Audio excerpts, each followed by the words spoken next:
I am back with another conversation in our Confident Woman Speaker Series. Today's conversation is going to be good. At the time that we're having this live chat, we are in the middle of the COVID-19 global health crisis, and life is a lot right now. It's just a lot to be dealing with. It's a lot to handle. So I have been wanting to bring women from all areas of the globe in different areas of expertise just to help us navigate times like this and our lives, because whether we're in a global health crisis or out of a global health crisis, we still have to learn the tools to figure out just how to get through life. So I'm excited for another conversation today. Today I have Miss Kimberly Ward. So before I bring her on, let me tell you all a little bit about her. Kimberly Ward is a licensed, certified clinical social worker and has a background working primarily in child welfare, as well as providing individual and family therapy with children, adolescents, and adults. She's a graduate of the University of Maryland, Baltimore School of Social Work, and has been very passionate about providing work to children and families in the field. Kimberly specializes in working with individuals who exhibit depression, anxiety, ADHD, challenges with self-esteem, trauma, loss, and grief. She does work from the models of therapy such as CBT, strength space, REBT, basic EMDR, solution focus, and problem solving, just to name a few. And don't worry, we'll talk about what those acronyms mean in a little bit.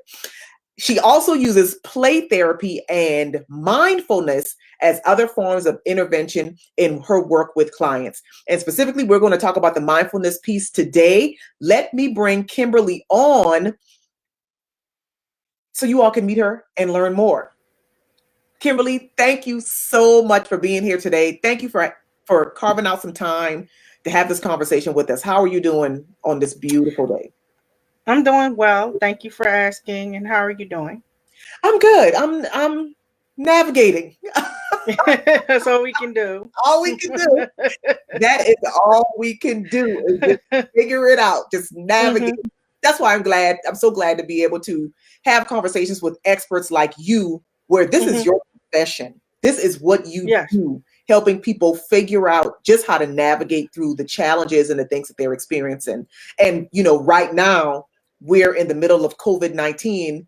Everybody is dealing with challenges. We're all challenged. Mm-hmm. Absolutely. So I'm so glad to be able to have this conversation with you today. And I hope that what we share, what we talk about today will help our viewers. So tell the people watching a little bit more about yourself and how you got into this work of being a certified clinical social worker and your experience with mindfulness. A little bit about myself. I've been doing social work since 2005. In this field, I noticed that various dynamics that have occurred. Mm-hmm. Trauma is getting more severe now than it has been when I first started. Also about myself, I do practice self-care more so now than ever. So how did I get into this work? Actually, initially, as I shared with everyone, I initially got into this work of social work. It was initially just to, because I was in my senior year, and I realized at the time I was just changing majors. And I realized at that time I wanted to graduate in 4 years. So one of the advisors, she shared with me that I will be graduating 4.5 years. So I realized I had so many courses anyway in like sociology. So I was going to do a sociology major. And then at that time, I came across social work. So correction, it was actually junior year when I made the shift to a social work major. So as I went through it, I realized that actually unconsciously that because I came up from trauma, witnessed domestic violence, also substance use. I have not engaged in substance use, honestly.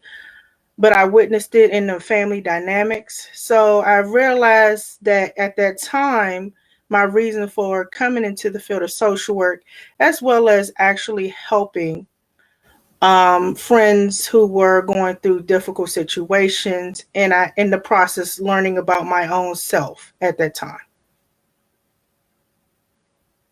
But your approach really to this work comes from a place of personal experience.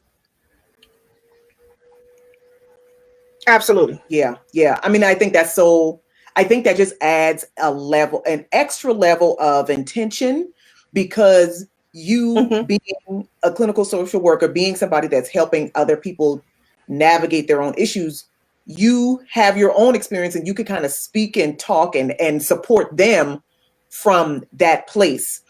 Hmm. So you talked a little bit about, kind of being in high school and recognizing how you've had to go through your own things and learn those tools and adapt to changes in your lives and negative Hmm. experiences. So talk a little bit about how once you got into the field and you started to make that connection between maybe the steps that you took that you probably didn't even realize you were doing back then, but once you Hmm. got that formal training, you were able to make that connection and say, oh, that is this. And now I can use this to help my Hmm. clients. So talk a little bit about some of those things that you recognized that you had been doing without even knowing that they were tools that anybody could use. So, for instance, I actually graduated in 2005 from University of Maryland. I had a hard time passing the exam because I didn't realize it at first, but I had test anxiety, which was very heavy. And so I didn't realize until I went through, talking to a counselor myself. And then during the time when I was talking to a counselor, um, they started touching on the past trauma of experience that started from my family dynamics. Now, I did not expect that to happen, but Right. at You the same going in time, there. I'm thinking I'm going yeah, for some tips to take this test and pass this absolutely. test. So it goes into the past of my family dynamics, how I had some difficulties with self esteem Mm-hmm. myself, because I used to beat myself up a lot and didn't feel that I was good enough. I've had relationships where I felt that way in the past, from past ex boyfriends that I was involved with. So that's what I encountered. So one of the things that I realized is, as I went through my own journey, I came across a lot of like self help books. One of them was with Ayana Vazant. It Mm-hmm. was called Trust. So I came across that on my path and journey. I started reading that book. I also read a book. It's called A Piece of Cake by Cupcake Brown. Mm-hmm. She went through some traumas in her own life, and it showed how much she has grown, went through her own experiences, and she's able to become a lawyer through all her journey and past that she went through. And so I came across so many books, and then I came across something online. I cannot remember offhand what it was, but it was something saying you have to change your thinking, because I used to think negatively. And so I had to reframe the negative thinking and change those negative thoughts into more positive thoughts. And that's how I got introduced into the law of attraction Mm-hmm. and really started thinking positively and realizing if something doesn't work out, it's a reason why. There's always a bigger and better plan that is ahead of you. And so that's been my experience that I went through on my journey. So, a mindfulness part of it, I had to realize that through mindfulness, being aware of my own self and being aware of how I was feeling negatively, how I was feeling depressed at one point, and um, anxious as well. So, these are things I had to realize upon my path and journey, and then changing my thoughts and really being around more positivity and um, mind like individuals. Because when you have a good sense of support around you, that does make a difference. Yes. Yeah. I love that you kind of summed up that definition? Because I know people hear the word mindfulness and they're like, okay, that sounds very woo woo, and I am not down with that. I don't even know what that means. I know Jesus, and that's it. But Yes. you said, and I definitely want to call us out. You said mindfulness is being aware of yourself, Mm-hmm. and I that speaks to me so much because people do walk around. We have a tendency to walk around disconnected. You know, we do things and don't know why we do them. We say things and we don't know why. Like, we don't even think about what we're doing in the moment or what might be causing us to do that thing.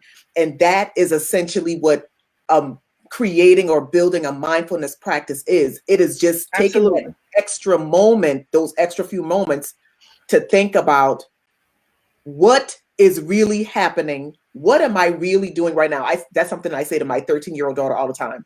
If you are doing something and you don't know why you're doing it, stop. Don't do it. You know, like, think about it. I said that, and I know it drives her crazy because when I ask her things and I said, well, why do you do it? Well, I don't know. That's the wrong answer. You shouldn't be doing anything without knowing why you're doing it. Absolutely. And that's what that's it's easy to say you don't know. But then you know, when you really go back and go take those back steps, you realize you'll come to terms with why this happened. And especially if it's within your control. Exactly. So getting to that, that's exactly where I was going. So right now, you know, everybody is dealing with some sense of anxiety, maybe some grief, or, you know, change is happening in their lives, and really a sense of helplessness because of everything that's happening in the world right now. But we can still control what we do. So talk about how if you have that muscle, or you're developing that muscle of mindfulness, of being aware of yourself, how can that help us right now deal with the chaos that we see on TV and the foolishness that we see on social media? How can implementing or applying that practice of mindfulness help us navigate the negativity that we see happening right now? So I want to share that basically I've had experiences in the past, and really, like, for instance, I was laid off at a job. This is way before the situation right now. And that caught me off guard. I've been there. I've been in situations where money was tight at one point, not knowing what to do, and felt like I'm frustrated, and even got to the point where I was upset at one point. I had to and I know that situations are beyond our control. And this is definitely beyond our control.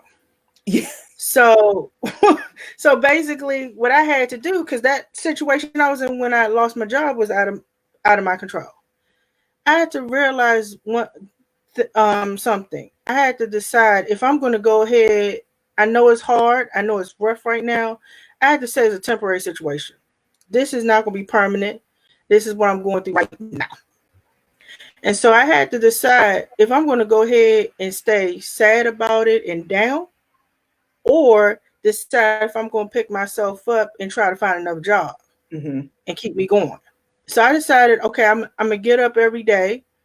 Yeah, I was applying to jobs. Yes, I was, you know, at the time, I was sending emails and following up. I didn't get every job offer, but I got an offer. And I know for me at the time, I had to really motivate myself, because it starts within you. It all starts within you. And really taking care of yourself more than anything. Because you can't have someone take care of you. It's taking care of yourself. And really having that plan to say, okay, maybe this is what it is right now. But this is not my story. This is not going to be my situation forever. Here's a plan I'm going to do. And start taking those steps to make that plan for something bigger and better that's in your life. Because that's what I did. Like, now I'm a clinical social worker. I didn't think I was going to ever be one. Yeah. Because the test was the biggest challenge, and then I went through some situations at certain jobs where I wasn't happy. Mentally, it beat me up. I felt defeated. Um, and I really thought about walking away from situations. Wow. Have I left situations? Yeah, absolutely. Because I felt that there was no purpose for me being there.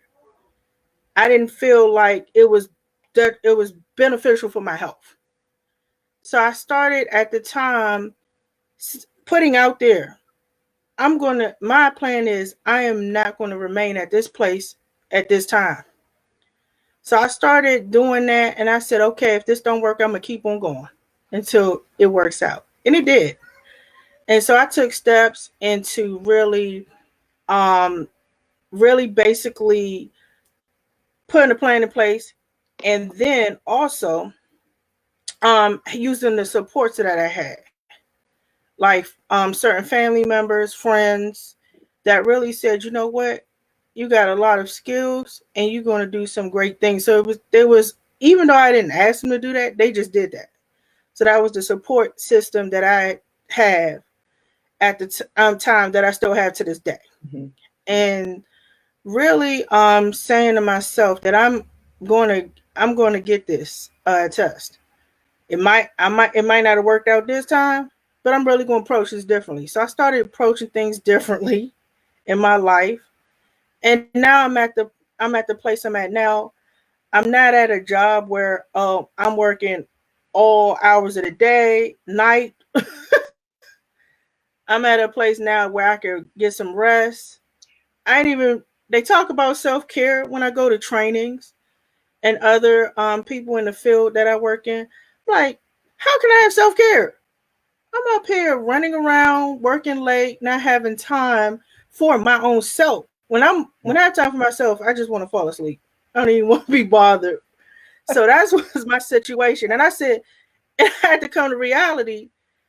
Yes, I might have passed this clinical exam at the time, but you know what? I got to get it. Because if I want to continue to be down this path, I'm going to be continued down this path.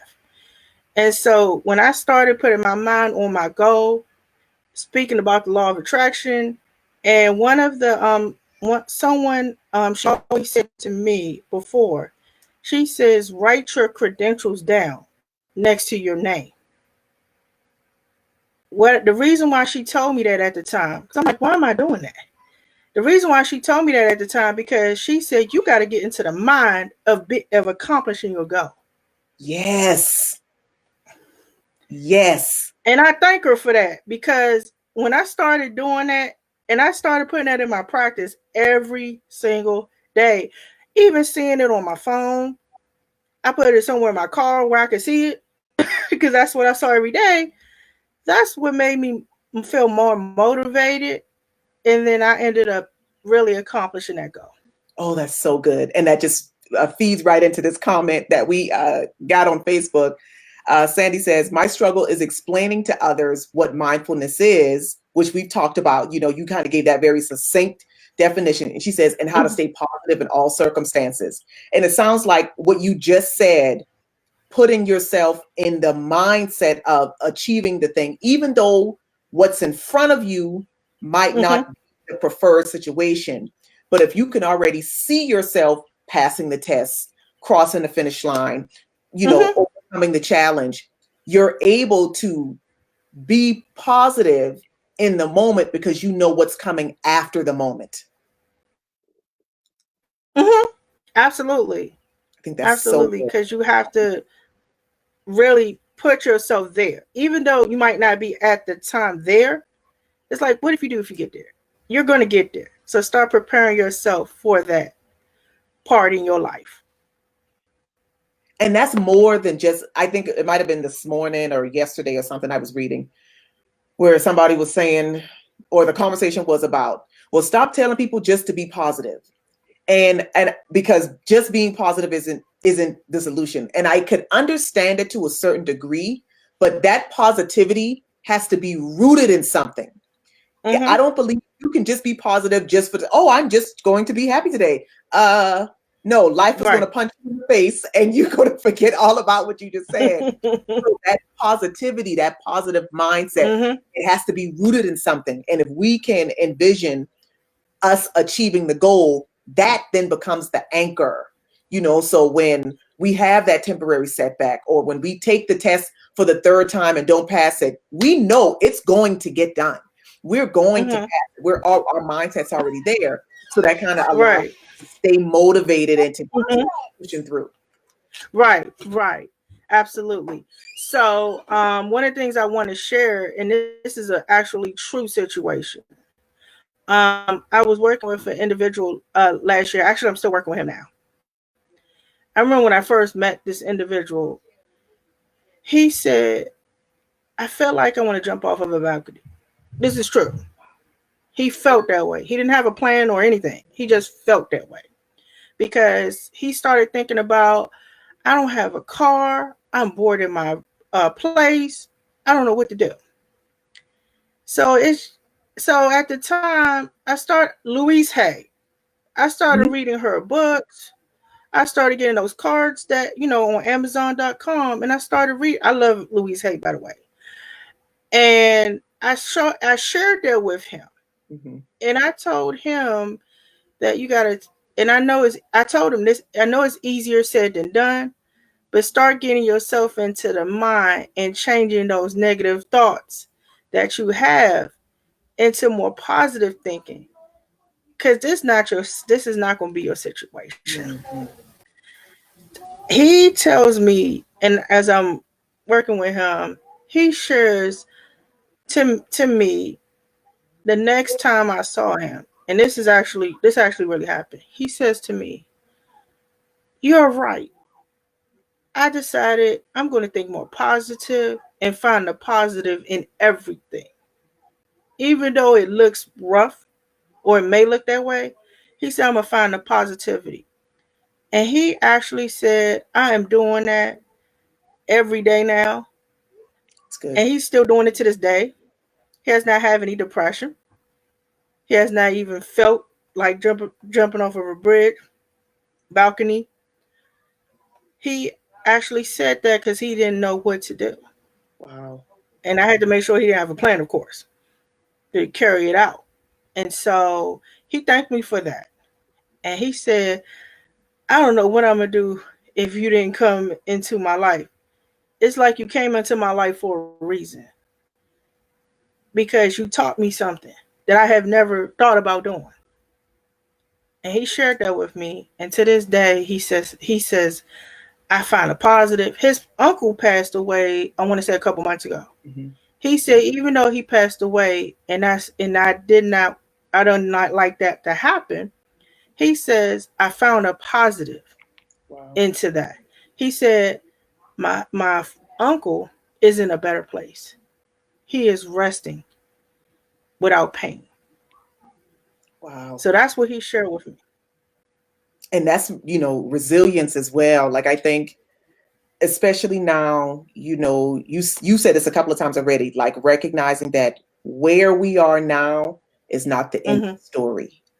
And if we can Mhm. remind ourselves of that, whether people are dealing with, the loss of a job, or family members, whatever, life situations, Mhm. we we have to train ourselves to recognize that where we are at this very moment might feel really bad, not the ideal space. We might be struggling, but it's not the end.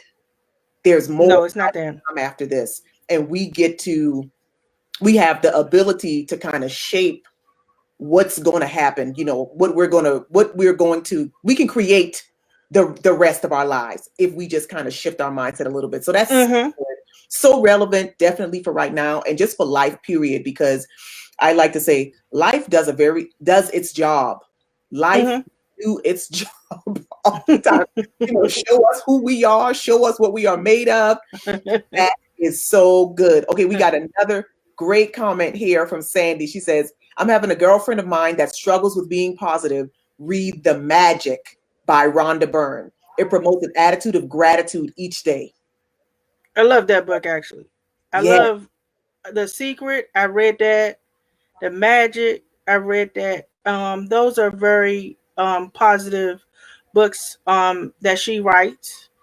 And I also saw the CD, um, the DVD. I mean, I Hmm. saw that, and I was like, wow, to hear different people talking about the law of attraction and hearing that. And I actually got introduced to The Secret, honestly, during a very rough time in my life. Hmm. And at first, I'm like, what is this secret about? Like, I need to watch it so I can figure it out. Yeah. So that was one. That's another thing that got introduced to me, and I said, wow, I never thought of it like this, about that law of attraction and attracting what you want. Yes. And I started doing that as well during that time. It's so good. And for me, being a spiritual person, but also a student of all of these different things, Hmm. I love to be able to see the connections and the commonalities, because the law of attraction is also reaping and sowing. It's the Hmm. same thing. It's the same thing. Yes. And I always encourage people, whatever, call it whatever you need to call it, but just let it work. Put it to work for you. Absolutely. Jaja says, feed yourself positive thoughts always. Exactly, because go Hmm. real quick, as a man thinketh, so is he. Like, if we think, we've got to train our minds, which is what you already said, Kimberly. We have to be able to train our minds to focus on what's to come, the next great thing, not to Hmm. get bogged down or mired down in negative experiences, trauma, the past, whatever. But Hmm. we have to activate that ourselves. Absolutely. So good. Absolutely. Yes, because certain things in your life are out of your control, and it happens, unfortunately. One of the things I had talked to someone about recently is using this time to definitely learn about different things. I came across a program. It's like a hospitality management and tourism certificate program. It's free, and the Wow. deadline to apply is April 7th. And I'm gonna be honest with you. I said I got a lot on my plate. I didn't think about applying, but I said why not? And I shared it with some of my clients because they were saying, "Oh, this sounds great. Yeah. This would keep me going, to get me introduced to a new skill or interest to keep me going and focus Something on else. tackling something else." Something else to look forward to. That's Mm-hmm. so good. This has been a really great conversation, Kimberly. I know our audience is going to find value in everything that you said, and appreciate, because I definitely did, the fact that you talk freely and openly about your personal experiences with overcoming things. I Mm-hmm. think you there often you'll find people that are in the work of either as coaching or consulting or therapy, Mm-hmm. whatever. They're really apprehensive to share their own personal experiences, but sometimes people need to be able to say, "Oh, I'm standing Mm-hmm. or sitting in front of you, and you did it, so that's proof to me that I could do it too." Mm-hmm. Absolutely. So much value. Absolutely. So thank you again so much for this conversation. Thank you. Can you let our audience know where we could find out more about your practice and where you are, especially if they recognize that they need more one-on-one support? Sure. I'm actually at an agency. This is doing my group practice that I work for. Methods Therapy LLC. I'm also on like Facebook, as well as my Instagram account. K Lotus Flower. That's my Instagram page. Um, and those are where you can find me definitely. In Psychology Today, I'm also on Psychology Today Oh, as nice. Kimberly Ward. Yes, so my Awesome. information Awesome. is Awesome. on there as well.